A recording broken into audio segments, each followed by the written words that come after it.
যারা বিশ্বাস স্থাপন করেছে তাদের জন্য নবী মুহাম্মদুর রাসূলুল্লাহ সাল্লাল্লাহু আলাইহি ওয়াসাল্লামকে আদর্শ, আইডিওলজি, মাপকাঠি, ফরমান হিসাবে নিযুক্ত করা হয়েছে প্রত্যেকটা ইমানদার মুমিন মুসলমানের জন্য। আমি এবং আপনি যদি জাহান্নাম থেকে বাঁচতে চাই, জান্নাত পেতে চাই, তাহলে আমাকে এবং আপনাকে এই পথ অনুসরণ করতে হবে যে নবী মুহাম্মদুর রাসূলুল্লাহ বলি সাল্লাল্লাহু আলাইহি ওয়াসাল্লামের পথ পদ্ধতি অনুসারে জীবন যাপন করতে হবে।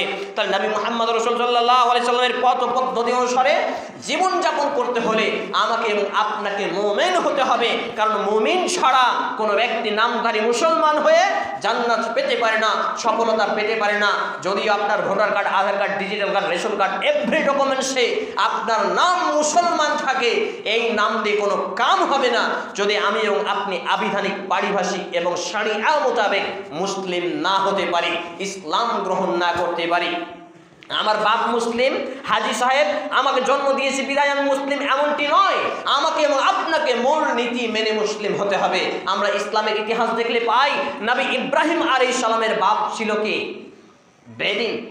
নবী ইব্রাহিম আলাইহিস সালামের বাপ বেদিন ছিল, কিন্তু তিনি আবার নবী হয়েছেন। তাহলে বোঝা যাচ্ছে ইসলাম এটা বাপতি সম্পত্তি নয়, ইসলাম নিজেকে কামাই করতে হয়, অর্জন করতে হয়। আমরা দুনিয়ার জীবনে টাকা পয়সা, বাড়ি গাড়ি কামাই শিখেছি, কিন্তু দিন ইসলাম কামাই করা শিখিনি।